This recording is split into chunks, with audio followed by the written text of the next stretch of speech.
All right, we are live. Hi guys, and hello, Sameer. Hi, John. Welcome. Good morning, good evening, good night, wherever you are in the world. So right now in my time, it is 9 o'clock or 9 p.m. at night, and Sameer, I believe, over there in South Africa, it's 1 p.m. Am I correct? Absolutely correct. Wow. All right. So this is a global one. This is a a global collaboration. So Um, my name is Joff, and I'm from the YouTube channel that I run under Revitalize Yourself. Um, and Sameer, I've got here Sameer Dasani.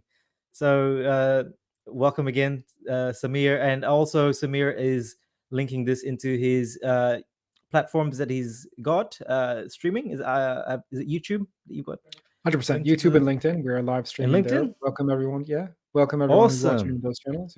Yeah. Yeah.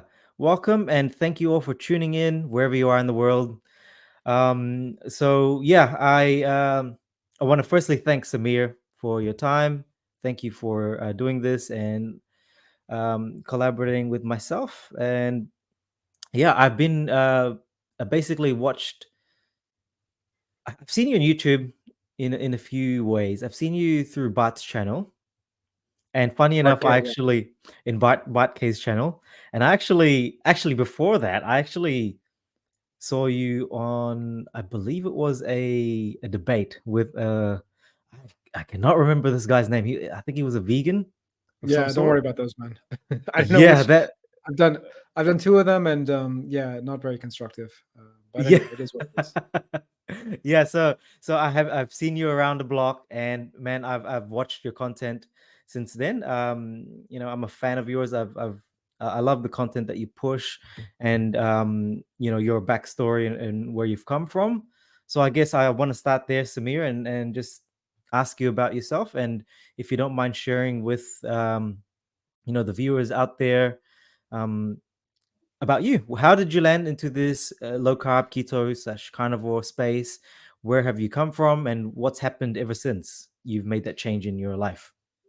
Yeah. I mean, I think you have to go back to my early university days. So I've done one degree in Australia. Actually, I did my master's in La Trobe University in Melbourne. Yeah. But before that, I did a bachelor's in McGill University in Canada. And when I landed up in McGill, it was a bit of a culture shock for me in a bunch of ways. Like it was not so much moving from the US to Canada, like that's, it's only a couple hundred kilometers away. Mm. But it's more that, the scene, the sort of the independence that I had. I mean, this is the case for a lot of people when you go to university. You get exposed to ideas that you never really had. And I grew up in Mm. Washington, D.C., where the politics was very much between these two right wing Mm. parties, the Democrats and the Republicans. Mm. And so going to a place that had an actual left and was having real debates, I was there. The year I showed up, they had a referendum about whether or not Quebec would leave Canada. It was, fascinating time to be there. So I Mm. got drawn into these leftist politics, and one of the things that we talked about was food issues, agrarian issues, things like that in general. And I very quickly took the stand that, you'll hear this repeated from a lot of vegans. I no longer think it's true, of course, but the stand that, um, basically it takes a lot more food to feed cows than if you just ate that food directly, right? Right. So why don't we just eat the food directly? Why don't we all go vegan and we'll end hunger? And it's not until a few years later when I went out and met some farmers who said that is the most ridiculous thing I've ever heard. That's not how you end hunger. It's not going to work that way. But that's the stand I took. So I went vegan at the age of 18 or 19. I stayed that way pretty much until I started living in the Philippines in Mm. 2003, I want to say. So I would have been in my late 20s, 27. Um, so I in the Philippines it was pretty much impossible. Like I wasn't going to survive unless I introduced some at least eggs and dairy into my diet at that time. I believe there are more vegetarian options now, but I think at the time there's basically nothing I could eat. Yeah. Um, so I did that, and then at the same time I got a job where I was working in collaboration with on behalf of some of the poorest communities in the world. And I got the chance to meet with some of these folks. I speak a bunch of local languages, so chatting with the people who are part of these movements, who were really my bosses, if you want to think about it that way. These are the people I was taking leadership from, And they were like, yeah, that doesn't make much sense. Whatever you're doing doesn't make much sense. So on the one Mm. hand was the politics side of things, where I began to understand it's not so clear cut. The actual division is not between meat foods and plant foods, but it's between industrial agriculture and whatever you want to call it, regenerative Mm. agriculture, sustainable agriculture, agroecology. So I began, Yeah. and I did a lot of book. I edited a book with a number of collaborators on agroecology back in 2011, 2012, something like that. It came out. So I really became sort of an expert on agroecology. And at the same time, so around the same time, my own health started to deteriorate. The health of my family started to deteriorate. And a Oh. little bit later, so in 2016, 2017, I got admission to a PhD program at the University of Stellenbosch in South Africa. And I just spent a couple of days in the medical library. And when I left, I was so angry because although I just realized that the plant-based stuff that we've been told, like the basic stuff, like if you read Michael Pollan's Omnivore Dilemma, back which he released 2002, I want to say 2003, something like that. Mm. Um, that book basically, I mean, it's got a lot of good stuff in it. I don't want to dismiss it, but the Mm. summation, when you ask Michael Pollan for the summation of his book, he says, "Don't eat too much, eat mostly plants." You know, that's basically it. And it's like, no, Yeah. that's not true. That's Yeah. really not true. When we look at the data, that's not what's going to heal people. So that made me very angry. And then I went on and did a coaching certification, health and nutrition coaching certification. And now I have clients. I specialize in clients with sort of pretty serious chronic illnesses. I'm very good at sort of troubleshooting people who Mm. can't find help in other places. I also like to work with people who were vegan or vegetarian, like I was too. But I work with Right. anyone who's interested in, in improving their health. Mm. Mm. So, what sort of things did you experience? I guess in terms of you mentioning your health deterioration. Yeah. What? If you don't mind diving into that, what sort of things were you experiencing? Yeah, I mean, I can give very specific symptoms. So I mean, one, I have an Mm. autoimmune condition called vitiligo. I don't even know if you can see this now. This whole No, area no, was you like, it cannot looked like see I it. was wearing a wristwatch. Oh, you can see it. There's a few spots there. Oh, yeah. But Okay. but they're a little hard to see. This whole area was like a wristwatch a couple years Right. ago. So the autoimmune flare up was one thing, and of course it's on my legs too. Now it's very difficult to show people because, especially on camera, it's very hard to see. It's mostly Yeah. reversed. Yeah. Um, then I was starting to get pre-diabetes. My blood sugar numbers were going up. Mm. I actually was beginning to lose my night vision. So I just like driving in the nighttime. And I was, keep in mind, this was in my late 30s. So my father, who was at that time in his 70s, Mm. or maybe late 60s, early 70s, was, he was saying, "Oh, I'm beginning to have trouble driving at night. I don't like to drive at night." I didn't want to tell him I don't like to drive at night either, because I'm losing Yeah. my, and I think it must have, in retrospect, I'm not exactly sure what it was, but I suspect it was a vitamin A deficiency. I Right. had Right. Right. really bad arthritic pain. Like I was never diagnosed with arthritis, but it felt like arthritis in my knees. Like it would take me a good 10 or 20 minutes when I woke up in the morning to sort of warm up my knee, I would call it. Now I can't even remember which knee was the bad knee. One of them just wouldn't work properly. Have to sort of Right. shake it and Right. get it going. So these kind of things, which I began to associate with, man, it's just old age. But I was in my 30s. And now when I think about, Yeah. yeah, when I think about that thought now, and now I'm almost, I'm getting close to 50. I'll be 50 in a couple of years. Yeah. I think I think about that and I'm like, whoa, dude, no, it's definitely not. If someone in their 30s tells me that they're getting old, I'm like, no, honey, it's not that. Something else, but it's not that you're getting Yeah. old. Yeah. Yeah. Yeah, definitely, definitely. So, I'm just trying to get the, I guess, time frame here. You said you kind of went into this vegetarian vegan route, or let's say plant-based, around the age of 18 up until 30. I think that's roughly correct. Yeah, roughly correct. 2016. So I should say that, I think from about 2002 onwards, I was no longer sort of vegan. I Mm. was lacto-ovo, but still, if I had my preference, so Yeah, for yeah, example, sometimes my wife would travel and I'd have to be, making my own meals, or yeah. making meals just for myself, not for the family as well. My wife likes dairy a lot. I don't so much, or I never really did. So I would make Right. sort of vegan meals when she was not around. That was like my preference. So I was lacto-ovo vegetarian technically, but I still preferred to eat sort of vegan. Yeah. And then later on, so when our health started to deteriorate, 2013, 2014, that's when we introduced sort of fish. So from 2013, 2014, it was like Right. pescatarian, but even Mm. that wasn't enough. It's not really until I introduced red meat in 2017 that I started to heal. Mm. Interesting, interesting. Hey, also another thing that I wanted to find out was how was your, I guess, your physique during that time period? Were you a little bit more underweight than you were now, or No, not sure? no. So I'm prone to so like many South Asian people, Yeah. um, we don't really get obese, right? We Mm. start to get problems as soon as we get overweight. So I was, for my height, I'm not a very tall guy. I'm 5'6" Mm. or thereabouts. Um, when I got up to 90 kilos or so, or 95 kilos, that's when it really started. Like, that's when all the blood work started to Oh, be you got really up. messed up. That's when, Mm. my weight right now is like, if I think before the current phase. So in the moment, I'm sort of trying to put on some muscle. Yeah. Before I was trying to put on some muscle, I was like 73, 74, and that's Yeah. pretty good for me. So, Ah. going from 95 to 75, that's how much weight I've lost.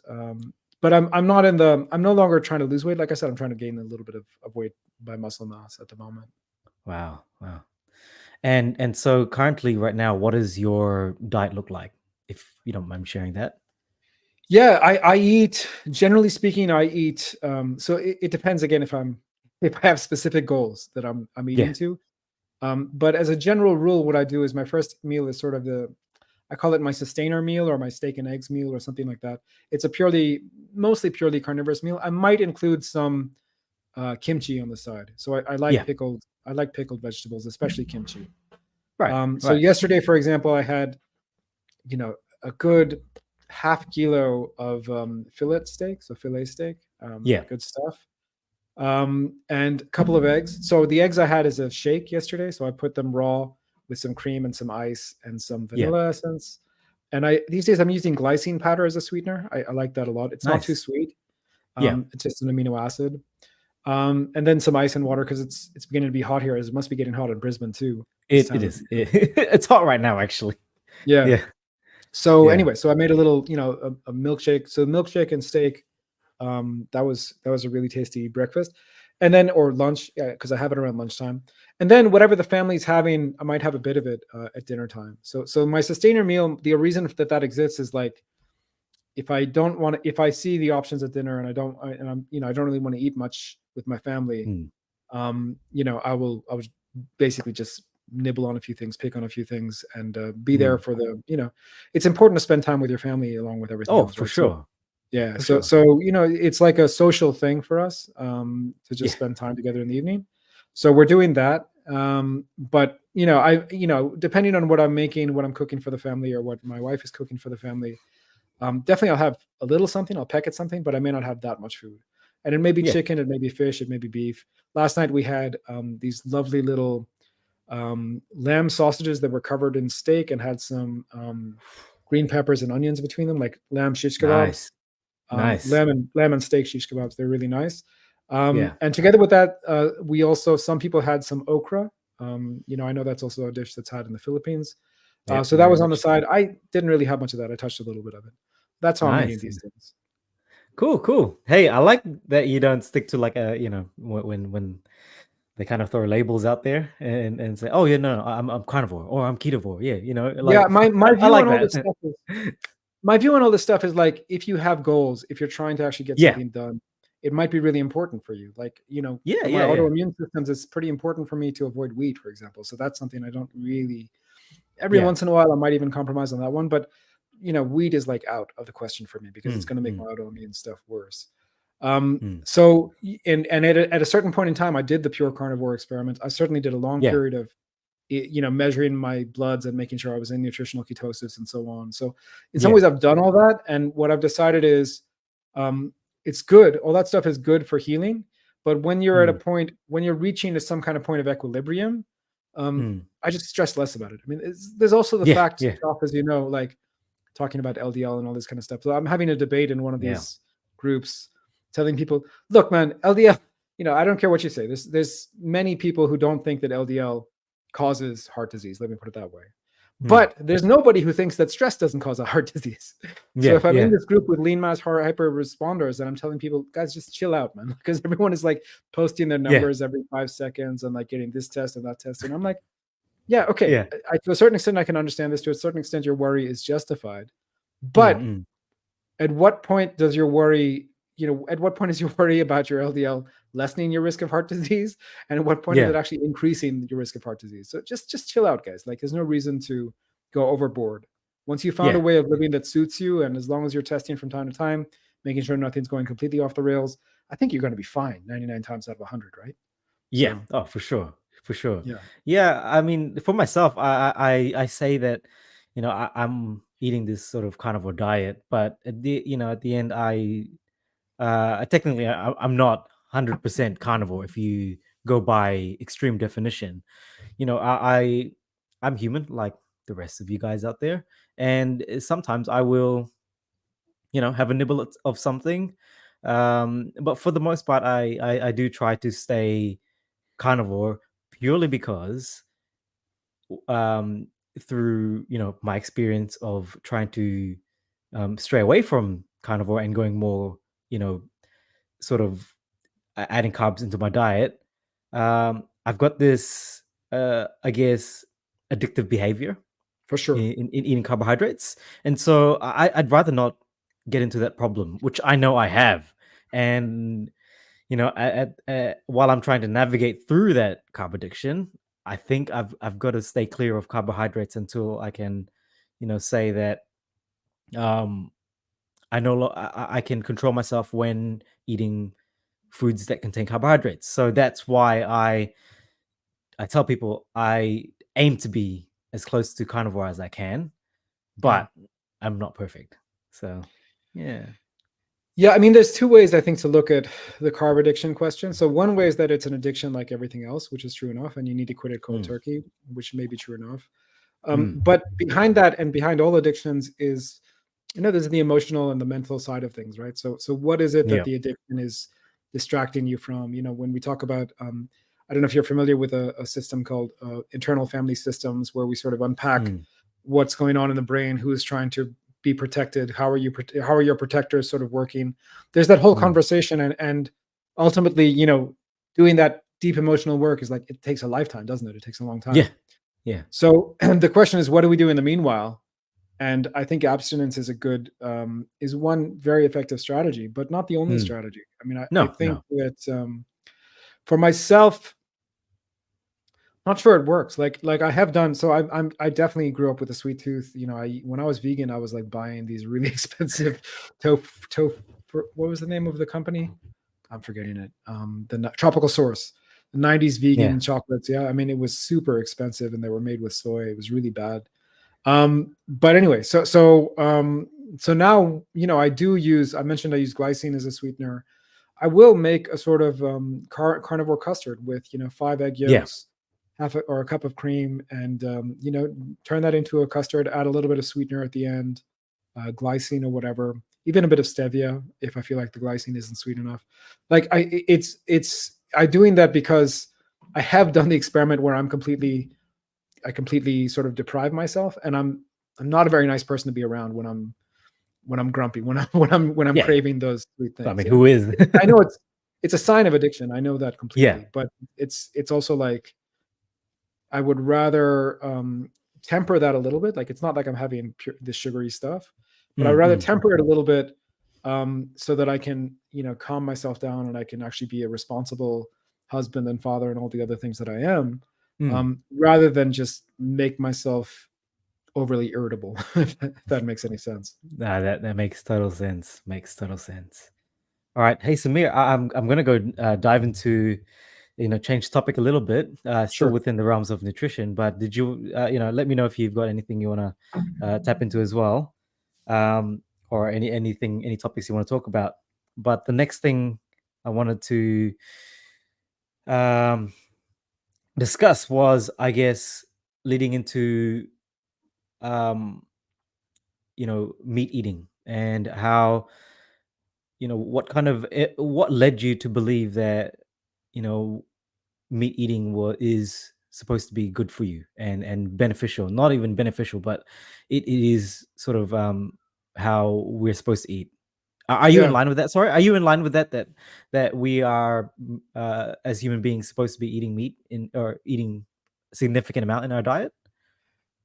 Yeah, so this becomes, so there's two things. There's two questions here. One is, how did Yeah. I come to this? And the other question is, what do I think about it Yes. now, right? Yes. So Yes. I think how I came to it was, again, those couple of days in the medical library Yeah. when I looked at, what are the, for example, what are the carcinogenic substances in our environment, right? Almost all Right. of them are in plants, right? They're not so much in meat. In meat, it's diluted quite a bit, right? Yeah. So when I started looking at this, I was like, okay, so I'm not sure if meat is healthy, but I can figure out pretty quickly that Yeah. plants are not that healthy. And I also figured out pretty quickly, because there's a lot of studies on the benefits of nutritional ketosis, right? So what I said and I had my best friend at the time had a cancer diagnosis. He's since passed. Mm. But it was like, I can tell you for cancer and so on, like starving the cancer of sugar is going to be a very beneficial thing. Mm. And so therefore figuring out a way to eat without sugar, which to me is nutritional ketosis, Yeah. is Yeah. the way to go, right? So I think there's that line of thought. And then there's my work as an anthropologist, right? So I'm about to finish a Yes. PhD in Yes. anthropology here in South Africa. Yes. So I started in a different department. I started in the Science and Technology Studies department, STS. Mm. So that basically means that I've been trained to look at all these papers and sort of analyze and research and think critically about a pretty wide array of research, right? Mm. Mm. Yeah. Um, so looking at the research when it comes to anthropology, first of all, I think it's a relevant question. How did humans evolve? And Yes. what did humans evolve to eat, right? Yep. And when we look at the various lines, when you look at some of the experts, you find various conversations converging, right? So we have the question about sort of melanin and skin color and sweat. Like, why do humans trade the fur that you see in monkeys? Why do we trade that? And at what point do we trade that for sweat glands?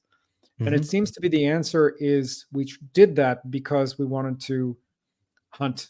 We wanted to be able to walk further. So humans don't have many, as any vegan will tell you, humans don't have many adaptations to carnivory, right? We don't have massive claws and fangs and all the rest of it. We can't, bench press more than a gorilla or whatever measure you want to pick. But we are better distance walkers and runners than almost anything else in the animal kingdom. In fact, I would say, yeah, than anything else in the animal kingdom. Why? Because our body has the ability to regulate its heat through sweat glands, right? Yeah. Yeah. So at what point does this become a useful adaptation? Not clear. Some point after Homo habilis and maybe Australopithecus. Like this is a topic of debate. But whatever the answer is, it seems to go hand in hand with active hunting strategies, right? So we move from Correct. sort of passive animal food consumption, which many animals that are not predators do, scavenging, or just opportunistic scavenging. So maybe you mostly eat sort of fruit and nuts, but if there's a bone lying around, you'll try and get the marrow out of it and so on. You can see monkeys engage in these kind of behaviors today. So you can imagine that some human ancestor was doing that, but at a certain point, our ancestors developed an adaptation to help them walk upright. So that's another line of thought. Why did we walk upright? Again, it seems like we were doing that to be able to see long distances, because the prey, we're not very good at like stalking, and like we're not going to be a cat and sort of like just pounce on something and take it down right away. What we are doing is distance walking, distance running. We are making those things tired by following Yeah. them over a couple of kilometers. So Yes. all of these things, and then you look at the work of Mickey Bendor and sort of the intestinal tract and so on, looking at the acidity of the human gut and so on. All of these things make me believe that humans are omnivores, yes, but they are mostly carnivorous, or they are omnivores that specialize in a certain kind of carnivory, specifically large animals, megafauna that no longer exists. Yeah. So we adopted to hunt this particular kind of prey. An ice age comes around or ends, around 12,000 years ago. And the end of the ice age, as we know throughout, the fossil record, when there are colder temperatures, the size of animals gets bigger. And when there are warmer temperatures, the size of animals gets smaller. This is very well documented, not just in the die-out that I'm talking about 12,000 years ago, but you can go back millions of years and you see this even at the time of the dinosaurs. When the Earth was colder, there were bigger dinosaurs, et cetera, right? So when our prey dies out, say 12,000 years ago, then you have different adaptation strategies. Right. So one adaptation strategy is, well, can we raise animals for meat and dairy and all the rest of it, right?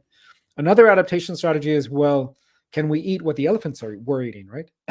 So there's new evidence showing that in South America, particularly, the first squash was cultivated not because humans thought they could eat it, but because humans wanted to attract the elephants to this specific area.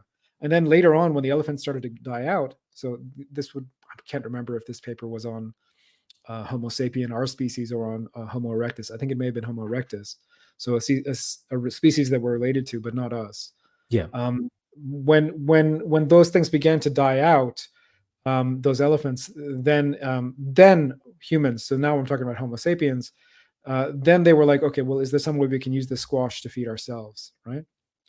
So I think you have carbohydrates entering the diet at the same time as, more or less the same time as dairy is entering the diet in different parts of the world in Africa. Right. And more or less in the same time as you have animal domestication in nearly all parts of the world as one form. So I'm not talking about domestication of dogs, that happened a bit earlier, but domestication of, for example, llamas in South America, Yeah. or your cattle in Asia and Africa and so on. Right. That Right. kind of horses, etc. Horses are a bit later in what is today Mongolia.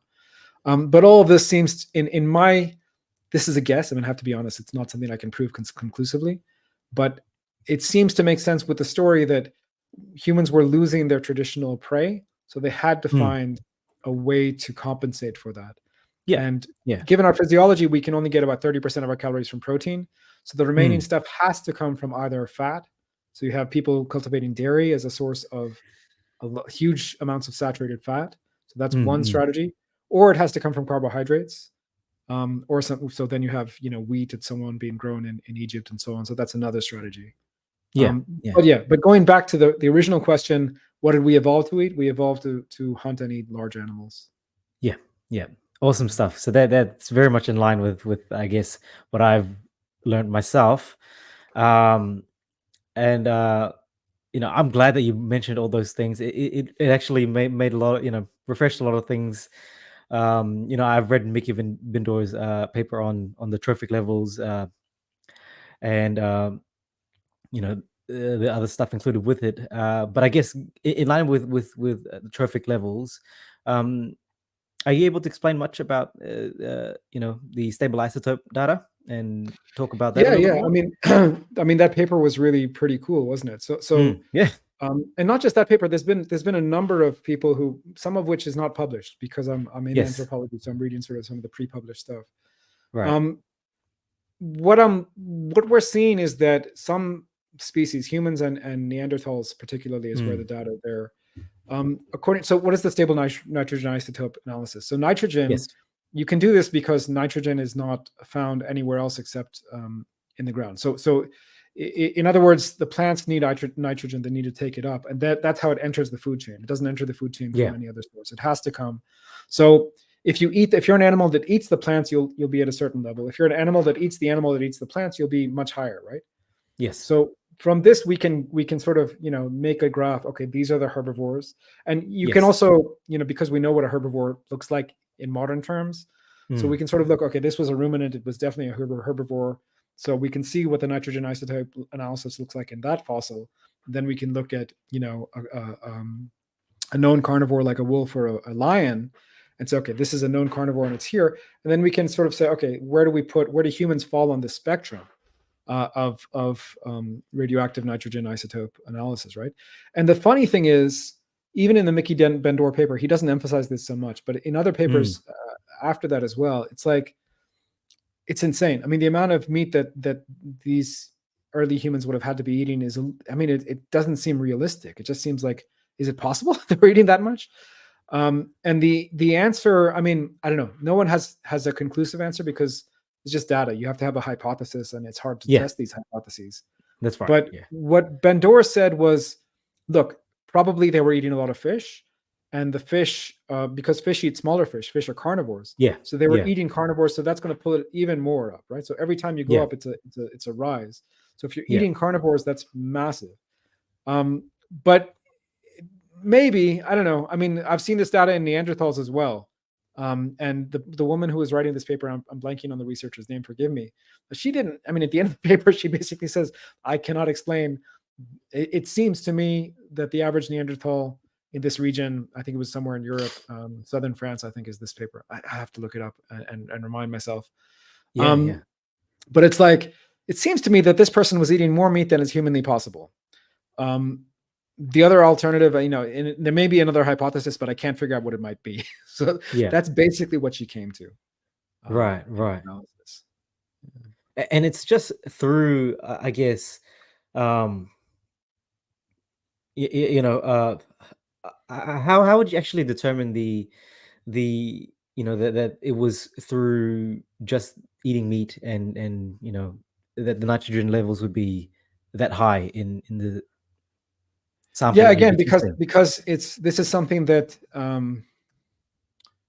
it's entering the food chain only through consumption, through what you eat. Every organism on the planet, well, Right. Right. with the exception of some protozoa and maybe some fungi. So most I organisms g- on the planet, yeah.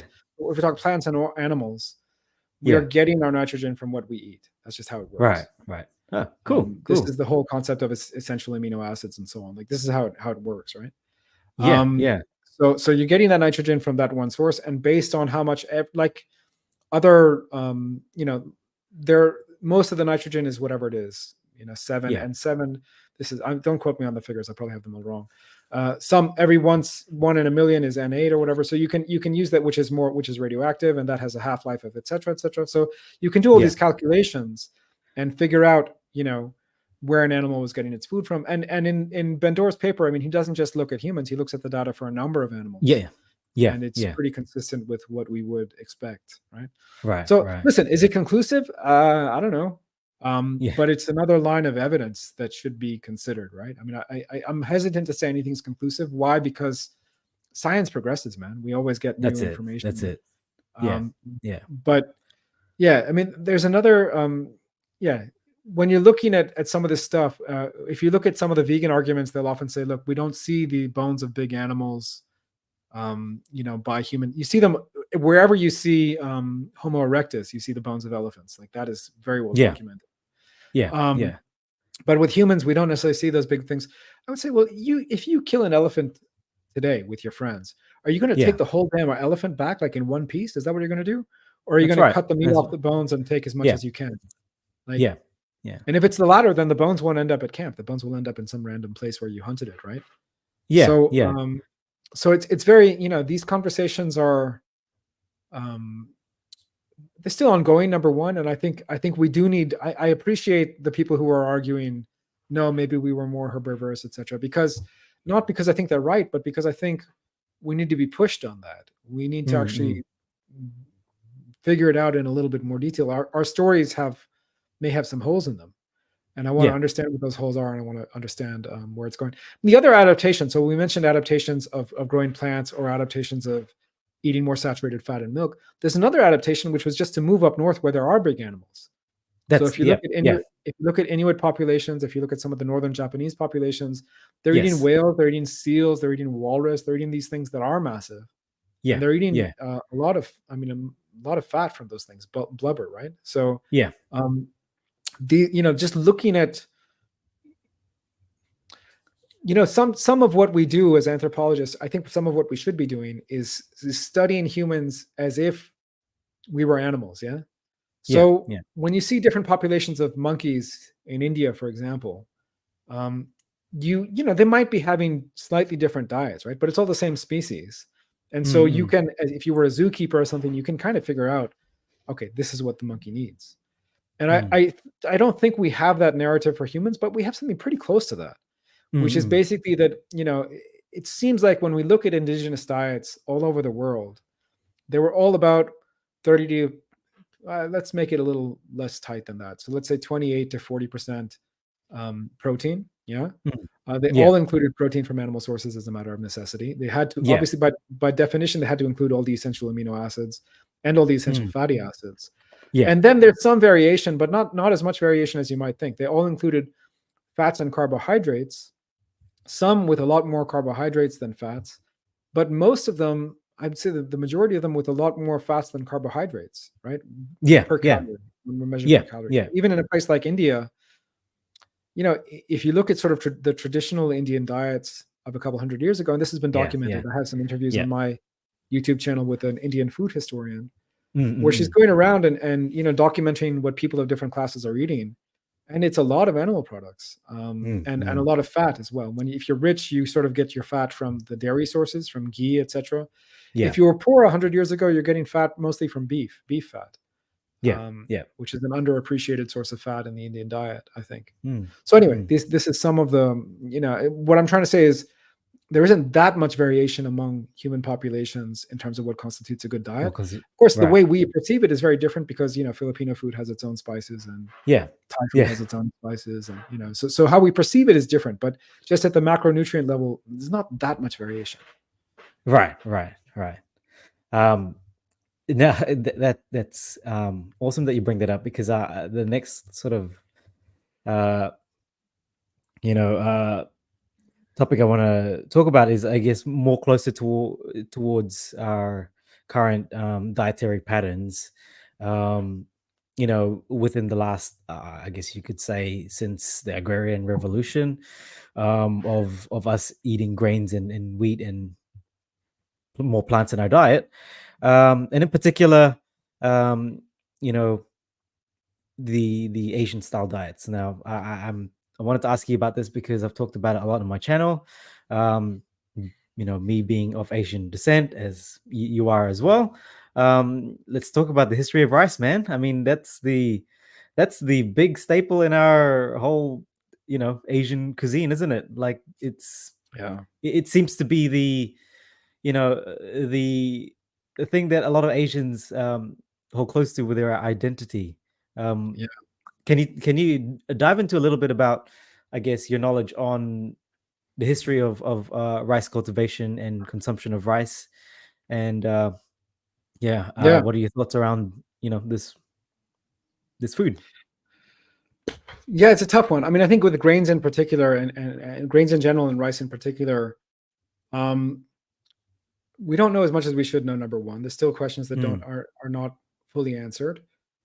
We know that it becomes, at some fairly early point in Chinese history, it becomes a staple food. It becomes the food of the masses, right? It becomes a way to feed people. mm, So again, this is a story. I don't have proof for this story, but my guess yeah, is, um, so we mentioned that there's this point in time, say 12,000 years ago, when humans lose their access to big prey, and that's a yeah, big problem because if you look at how humans were living to that, they were living in groups of no more than 60 or 80 people, yeah, smallish tribes, and that's a great way to bring down those animals and to sort yeah. of hunt and eat and so on.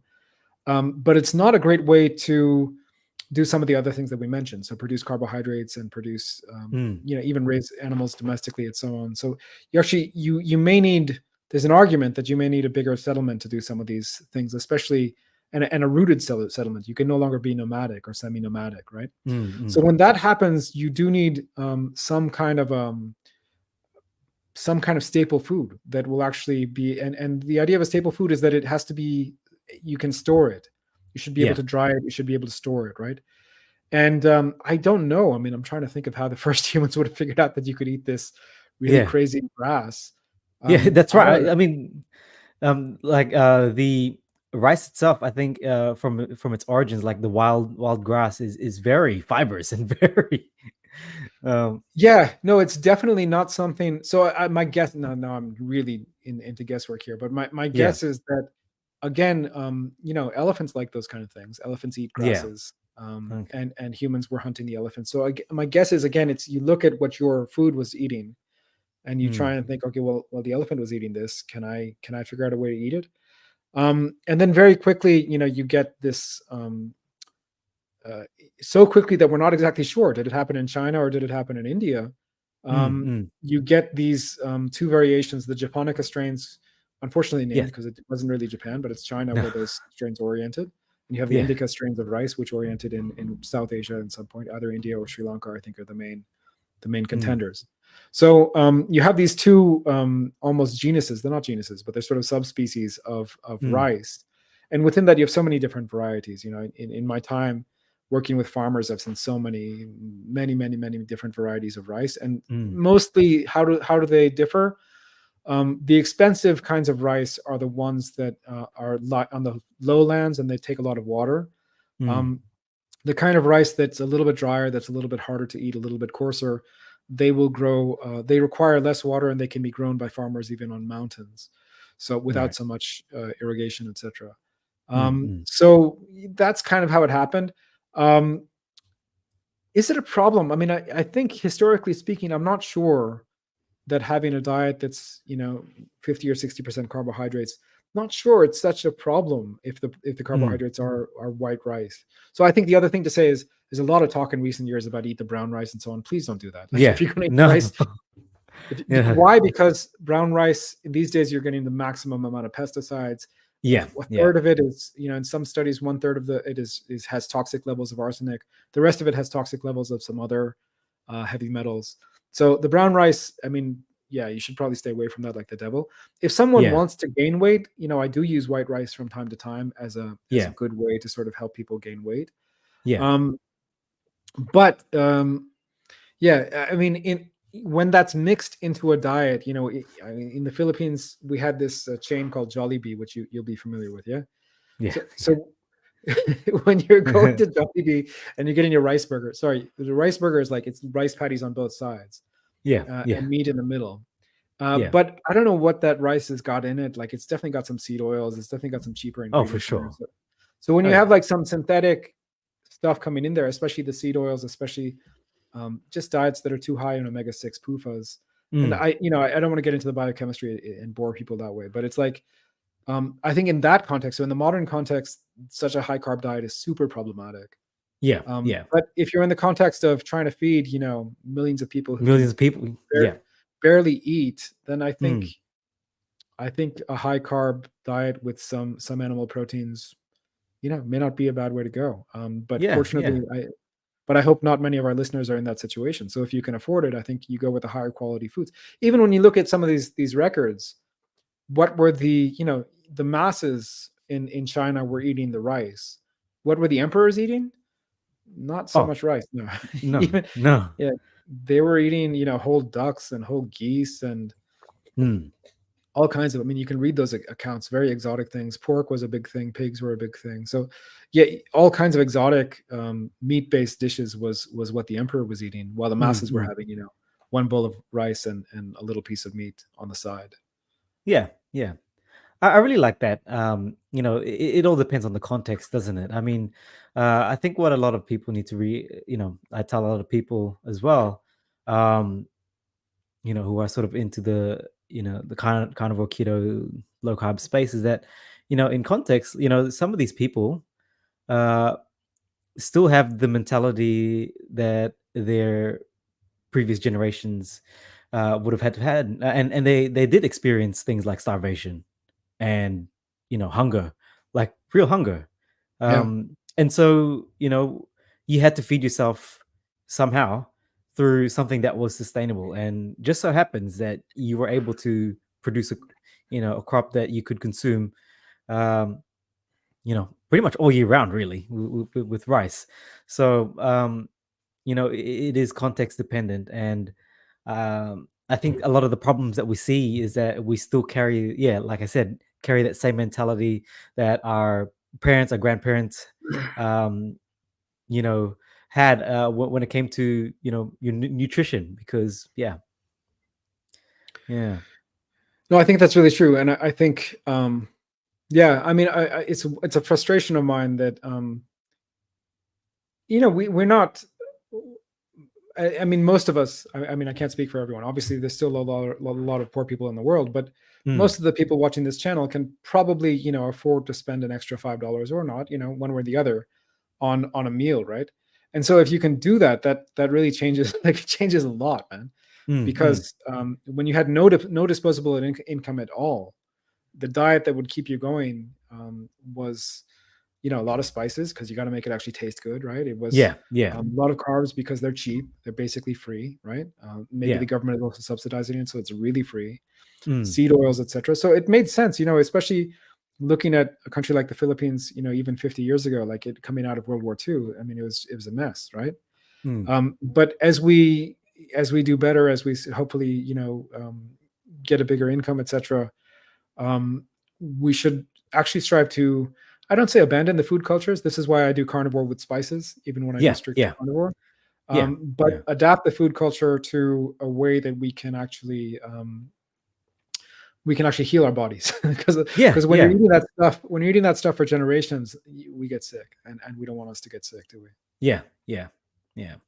Um, so this is sort of leads towards the last thing I want to talk about is, you know, unfortunately, we do have, health problems. We do see a rise in, chronic health conditions, basically all your epidemics of chronic diseases like heart disease and diabetes and obesity, whatnot.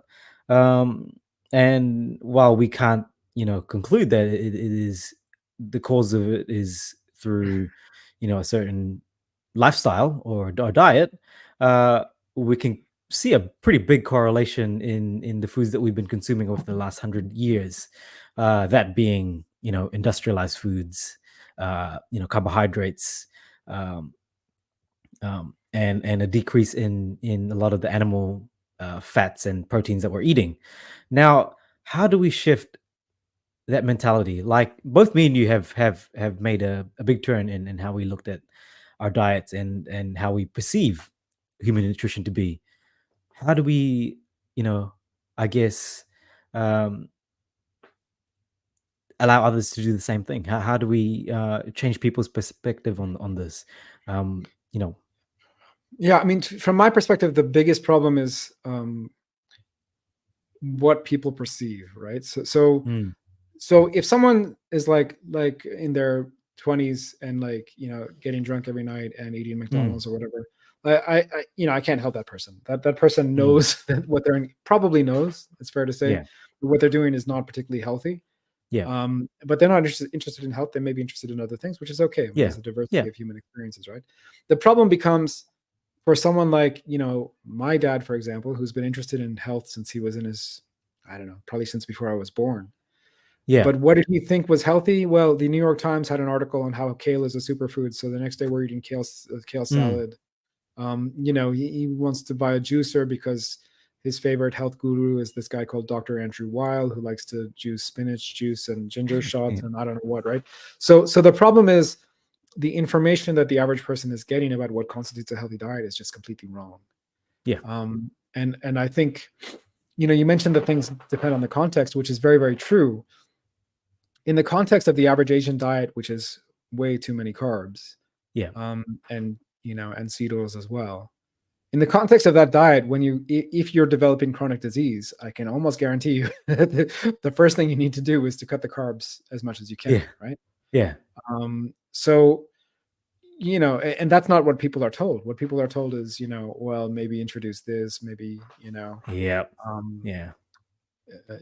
they're healthy You, carbs, they're slow carbs, they're these carbs, mm, there's those carbs. And I'm not saying some of that's not true. Like now that I'm healthy, I may be able to introduce some of these, starchy potatoes or whatever, the ube that's very popular in the Philippines and so on. I don't know. I don't yeah, really want to, but I probably could. But 5 years ago, I really couldn't. Like I needed to actually reach a level of metabolic health before I could even think about these things. yeah, So the yeah, context matters a lot, but the basic principles are like, you know, get rid of foods that were not there 100 years ago. So that's your seed oils and so on, yeah, and reduce carbs as much as you can. And when you reduce carbs, you're going to have to increase, by definition, you're going to have to increase fats. So don't be yeah, afraid of that. yeah, yeah. Um, I think it's Ben Bickman who says he's got 3 principles or maybe 5. So that it's prioritize protein, control carbohydrates, and don't Mm. fear fat. Right. I think those 3 rules will really get you. That's awesome. Yeah, It won't get you 100% of the way there, but it'll get you close for most yeah, people. For most people in Asia as well. mm, mm, mm. Yeah. Yeah, I asked that question because it is, me being obviously in healthcare. So for those who don't know, I work as a registered nurse, and I have, I've been working in this field for about, over a decade, and even before that, learning about human health and physiology. Uh, we're always told the standard things. Cholesterol is bad for you. Eating saturated fats are bad for you. You need to have a balanced diet, and so. you're led to believe that, and so if a health professional is being told those things, you can imagine those outside of that realm of health and nutrition. They're going to believe whatever you know is being told to them by a doctor or their GP.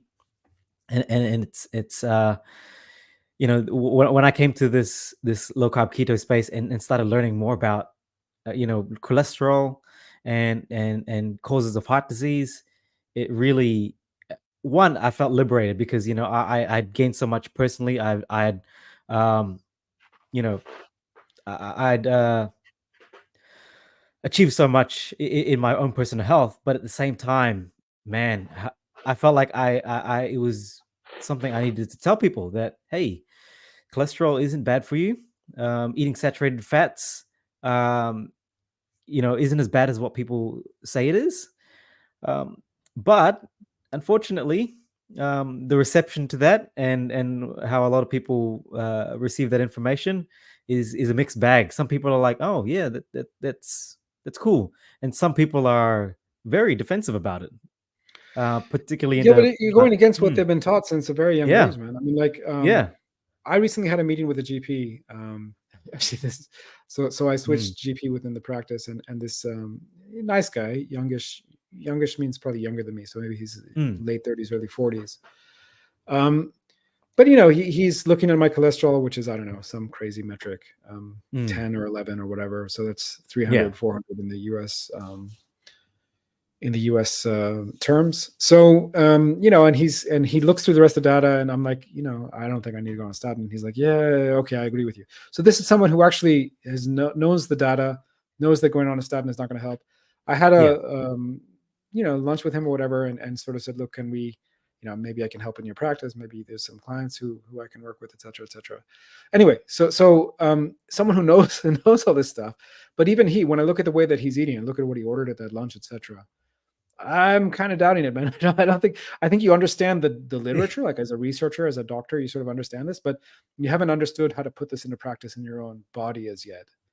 no, Um, no, so it's like, because, and I think in his defense, it's like, well, I've been told this is the way to eat my whole life, and I've been, yeah, for us coming from a South Asian background, like there were a lot of traditional foods that we watched our parents or grandparents preparing. yeah, Like there's a dish called nihari, which is made with or paya is made with the feet of the cows. Yeah. So it's like a yeah, lot yeah. of fat, Heard like of that? so much fat and so much Yeah, gelatin. And we were basically told to cultivate a sense of disgust looking at that much fat, etc. Right? Because we're like, oh, yeah, it's instant heart attack. I still remember, I yeah, think I probably used that term, right? yeah, Um, yeah. but that's so wrong. Like, but I've been told that since I was 10 or 11 that I should fear Mm, that food.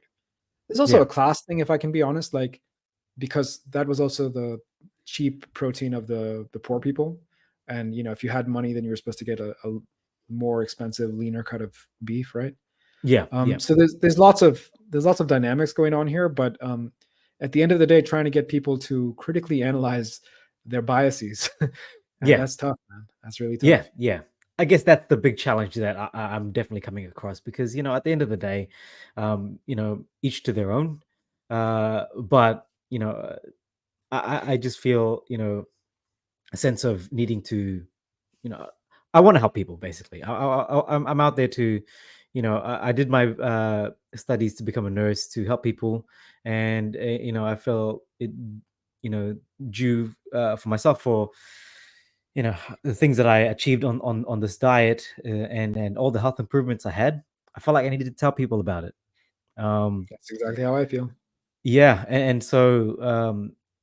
so that's why I'm in the YouTube space to try and, I guess, not so much educate people, but allow people to see for themselves the information that I had learned, and and through these interviews that I do and these live streams, people can see real life experience from people like yourself, Samir. So yeah, um, Good on you, man. I think you're doing great work. So keep it yeah. up. Thank you, thank you. Well, look, dude. That pretty much uh, uh, wraps up all the questions that I've got to ask.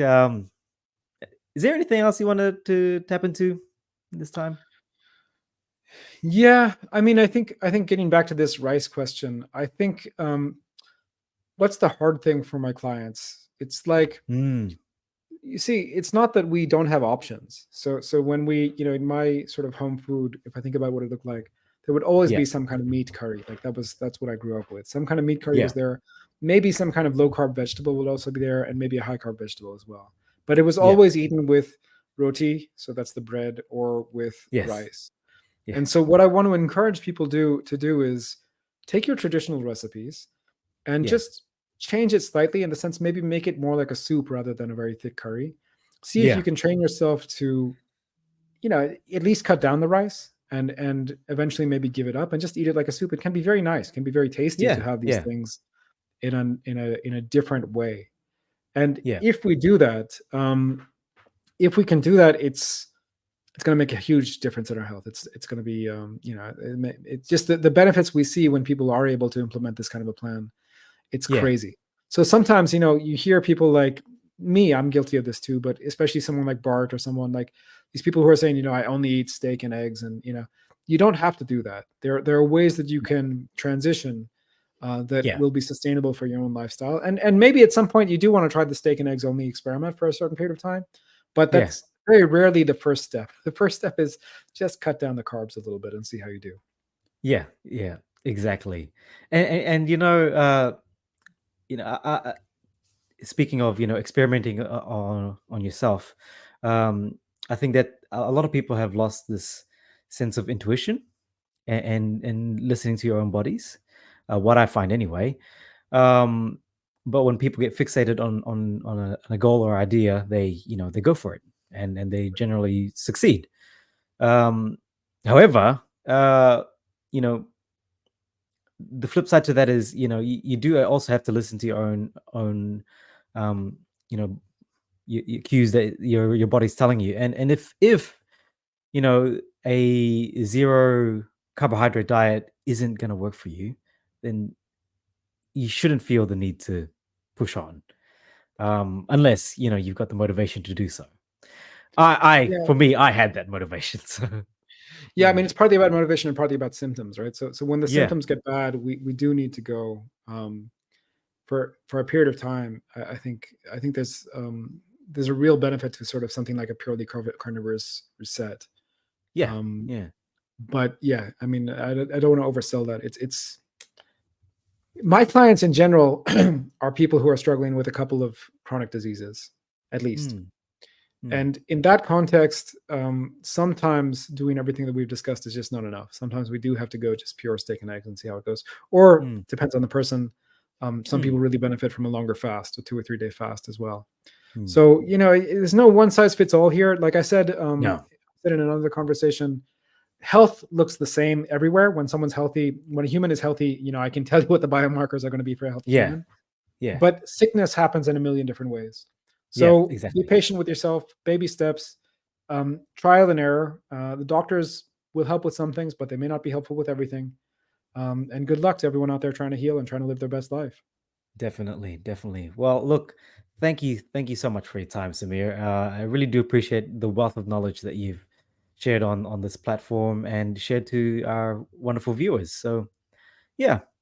Samir, could you tell those who are watching as well, how people can contact you, how people can you know connect with you? Sure, sure. Well, my website is just my name, samirdasani.net. And if you just put Samir Dasani into Google, you'll get a bunch of hits. I'm also on YouTube as at Meat Heals. Hmm. So those are probably the best ways to check me out. My website, samirdasani.net, and at Meat Heals on YouTube. Awesome stuff. All right. Well, I think that wraps up the live stream. Thank you all for watching, and for those watching live, thank you for being here and interacting with us. So yeah, we'll see you guys next time, and I will end stream. Okay, done.